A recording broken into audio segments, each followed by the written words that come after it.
Hello guys, నేను మీ అనుష. బల్ల చిక్కుడు టమోటా కర్రీ ఎప్పుడైనా తిన్నారా? సో అప్పుడు కాలంలో ఎటువంటి మసాలాలు లేకుండా ఇంట్లోనే ఉన్న వాటితోనే హెల్తీగా కర్రీస్ అయితే చేసేవాళ్ళు కదా. సో ఇది మా అమ్మమ్మ స్టైల్ కర్రీ, ఎలా చేసేయాలో చూసేద్దామా? Welcome to Anu foods.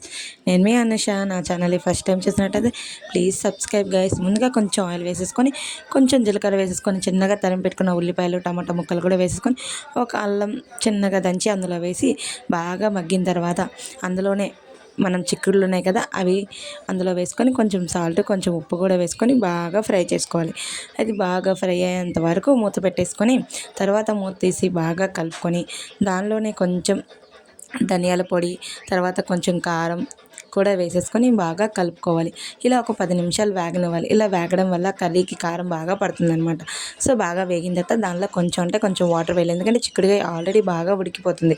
మీరు ఇలా గరిటతో అన్నారంటే మీకే తెలిసిపోతుంది ఉడికిపోయిందని.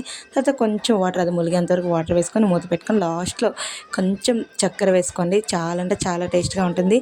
స్పెషల్ ఏంటంటే ఆ చక్కెర అనమాట. దానివల్ల టేస్ట్ అయితే వేరే లెవెల్ అబ్బా. ఒక్కసారి ట్రై చేయండి, చాలా అంటే చాలా బాగుంటుంది.